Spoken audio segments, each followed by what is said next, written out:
Баршаңызға қайырлы күн. Менің каналыма қош келдіңіздер. Мен бүгін осындай ерекше дәмді болып шығатын және де осылай қатпар болып шығатын және ерекше рецептен жасалынатын қаттамадан жасайтын боламын. Бұл нанды қаттама нан, пәтір нан деп те айтады. Сондықтан міндетті түрде мен видеомды соңына дейін қарап, дәл осы мен рецептмен жасап көріңіздер. Сіздерге ұнайтынына 100% сенімдімін. Және де менің каналыма тіркеліп, қоңыраушаны басып өтуді ұмытпаңыздар. Мұнда мен барлық керек заттарды көрсеттім. Описанияға бүкіл құрамды міндетті түрде жазып өтетін боламын. Ең алдымен осындай шұңғыр ыдысымызға қант, тұз салып, үстіне жылы су құйып, жақсылап араластырып жібереміз. Қант пен тұз бізде ерігенше, енді судың үстіне ашытқымызды салып, бетін жауып 3-4 минутқа қалдырып қоямыз. Бізде дрожь, яғни ашытқымыз жұмыс жасау керек. Мұны ашытқымыз жақсы болып жұмыс жасады. Енді жұмыртқа, майонез, бөлме температурасындағы сары май салып, тағы да жақсылап біркелкі болғанша араластырамыз.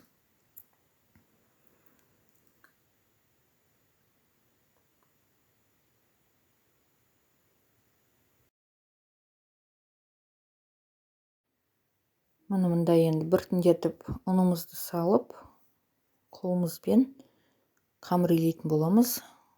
Оның үстіне суды кішкене-кішкенеден құйып отырамыз.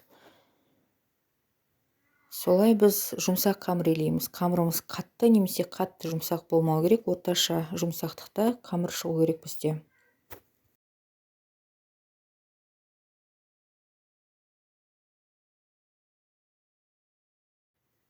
Қамырымыз кішкене біріккеннен кейін үстіне осылай сұйық майымызды құйып, ары қарай қамырды жақсылап иін қандырып илейтін боламыз. Иін қандырып илесеңіздер, сіздердің қамырларыңыз тезірек ашитын болады.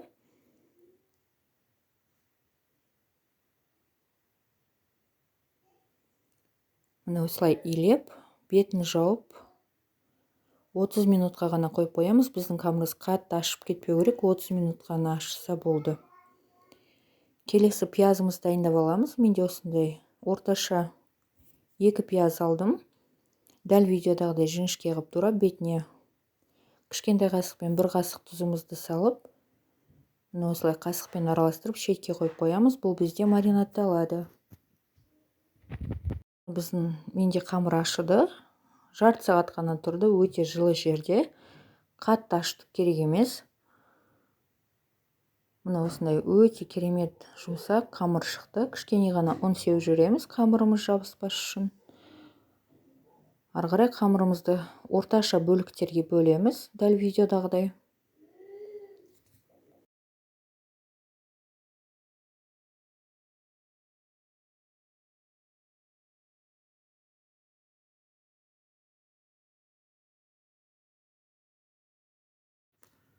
Мұны барлығын осылай орташа бөліктерге бөліп, жаңағы ыдысымызға қайтадан салып қоятын боламыз. Бір ғана қамырымызды қалдырамыз.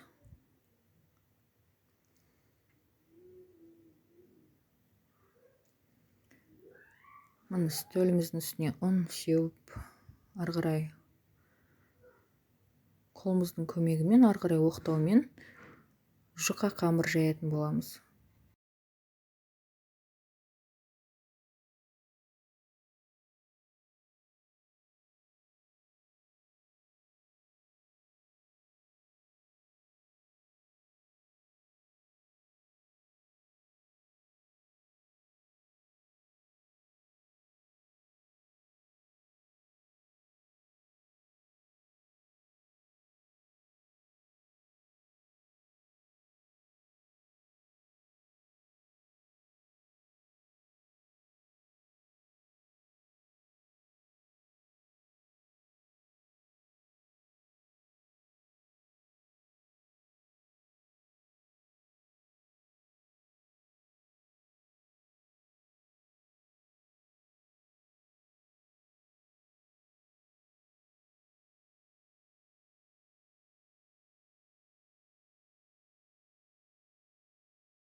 майдың бәрін біркелкі қылып жағып шықтық. Енді жаңағы маринадталған пиязды қамырдың бетіне салып шығамыз. Қатты көп салмаңыздар, орташа салсаңыздар жетеді.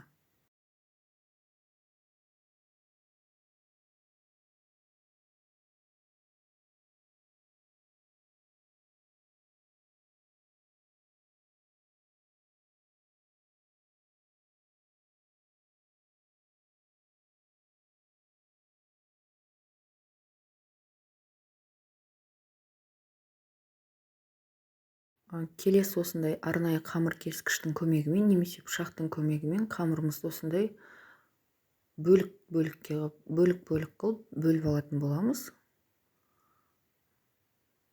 Пияз кішкене кедергі жасау мүмкін, сондықтан кесіледі деген жерлерден пиязды ашып қоямыз, яғни дәл видеодағыдай.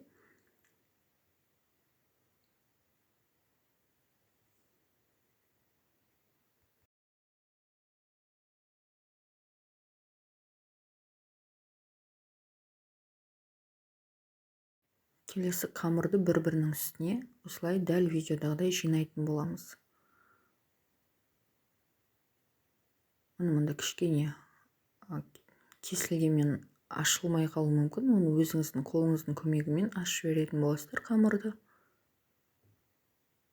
Енді рулет тәрізді қылып осылай орап, жан жағындағы түскен пияздарды қайтадан ішіне салып жіберіңіздер. Дәл видеодағыдай орап, бір арнайы ыдысымызға салып қоятын боламыз.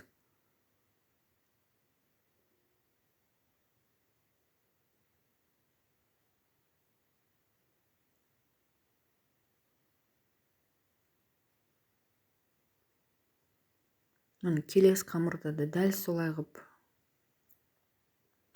өте жұқа қылып жаямыз.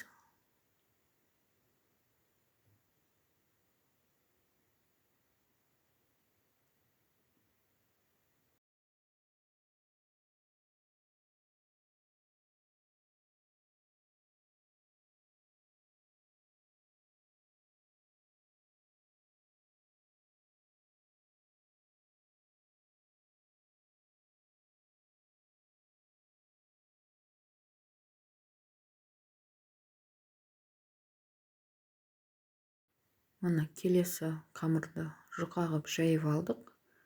Енді бетіне тағы да сұйық майымызды құйып, яғни сұйық май мен сары майдың қоспасымен де барлығын құйып, тағы да бүкіл жеріне жеткізіп жағып аламыз.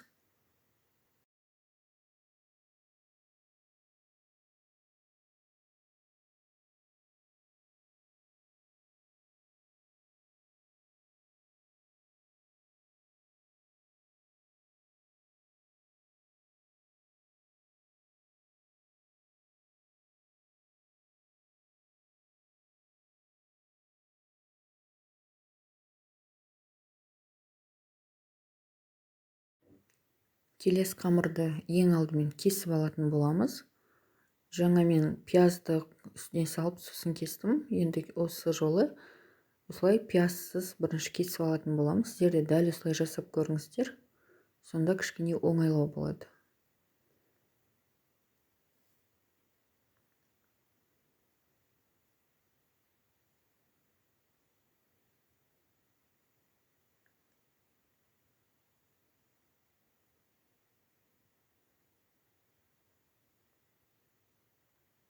Барлығын кесіп алдым. Енді пиязды осы бөліктердің бетіне салып шығатын боламын. Көп салмаңыздар, орташа жетеді. Себебі көп салып жіберсеңіздер, сіздердің пияздарыңыздың қазір жайған кезде, ораған кезде көп мөлшерде сыртқа шығып кететін болады.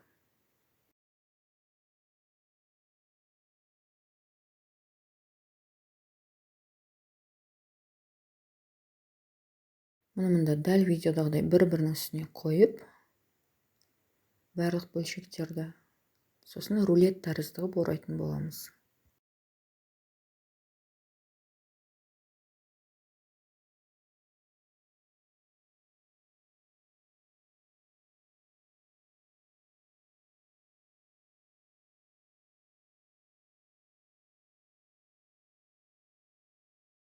Мұнымен бәрін осылай рулет тәрізді қылып жасап 15 минутқа тоңазытқышқа жіберетін боламын. Тек қана 15 минут бізге жеткілікті. Мына 15 минут өтті, менің қамырым дайын болды. Бізде май қатты қатып қалмау керек. Орташа қатқаны жеткілікті.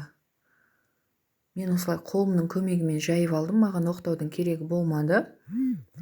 Сіздер оқтаудың көмегімен жайсаңыздар болады.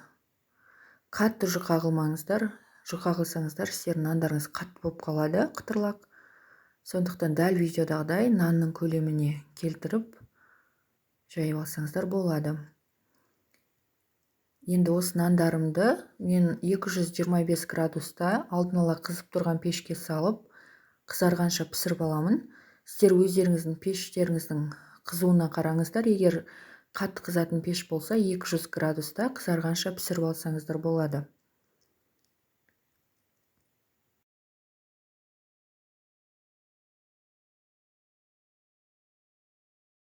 Мұны менде нандарым осылай өте әдемі түсті болып пісіп шықты. Мұны барлығы сондай қатпарлы.